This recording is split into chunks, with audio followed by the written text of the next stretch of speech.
Nayantara serial में आप सबको देखने को मिलने वाला है कि सूरजो की माँ जो है वो जिंदा है। जी हाँ, इस बात पर पिछले एपिसोड में काफ़ी हंगामा हो चुका है, ये मैं आपको बता चुकी हूँ।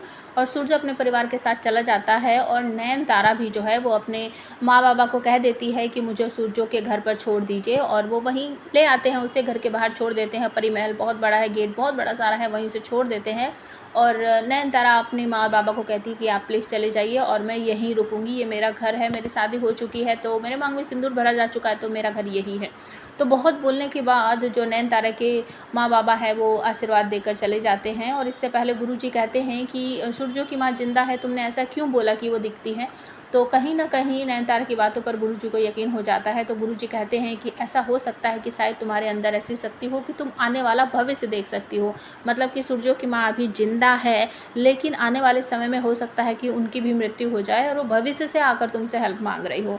तो नयनतारा को भी लगता है कि शायद ऐसा कुछ होने वाला है, इसी वजह से वो सूरजो के घर जाती है। और जाते ही उसे वहाँ पर दिखता है कि बिल्कुल बिल्डिंग के ऊपर एक दुल्हन खड़ी हुई है, सजी हुई। और नयनतारा उसे देखकर घबरा जाती है और वो कहती है कि हाँ, नई दुल्हन आ गई मरने के लिए, इस तरीके से वो बोलती है और ऊपर से छलांग लगा देती है। तो उसे कुछ समझ नहीं आता, वो बहुत ज़ोर ज़ोर से चिखनी चिल्लाने लगती है, बचाओ बचाओ, इसे बचाओ।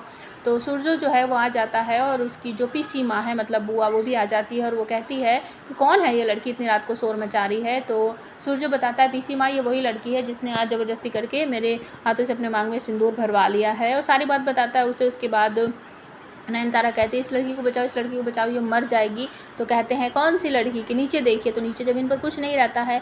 अब नयन को ऐसा लगता है कि शायद मुझे कोई वार्न कर रहा है कि मुझे इसके घर के अंदर नहीं जाना चाहिए, मतलब इस घर के अंदर जो भी दुल्हन जाती है वो मरती ही है, उसको ऐसा लग रहा है। और सूरजो जो है वो चला जाता है कि चली जाओ यहाँ से, नहीं तो मैं पुलिस को बुला लूँगा। नयनतारा कहती है, मैं कहीं नहीं जाऊँगी, मैं यहीं खड़ी हूँ, जब तक आप दरवाज़ा नहीं खोलोगे मैं अंदर नहीं आऊँगी, मैं कहीं नहीं जाऊँगी। उसके बाद आपको देखने को मिलेगा कि जो सावली है वो आ जाती है और कहती है कि क्या फ़ायदा हुआ तुम्हारा सूरजो के हाथों से अपनी मांग भरवाने का, तुम इस घर के अंदर तो जा नहीं सकती, सूरजो ने तुम्हें मना कर दिया है, लेकिन मैं इस घर के अंदर जा सकती हूँ। तो वो ऐसा एहसास होता है नयनतारा को कि वो मेरे अंदर से निकलकर और गेट के अंदर चली गई है।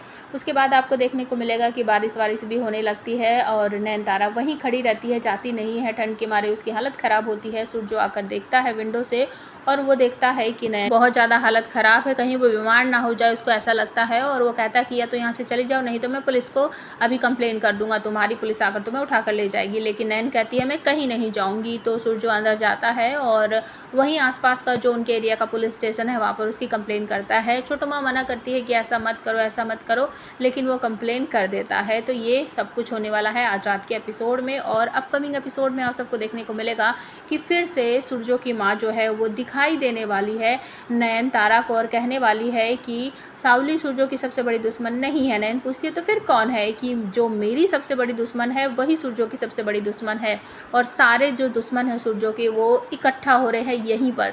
तो नयन पूछती है, कौन है आपकी सबसे बड़ी दुश्मन।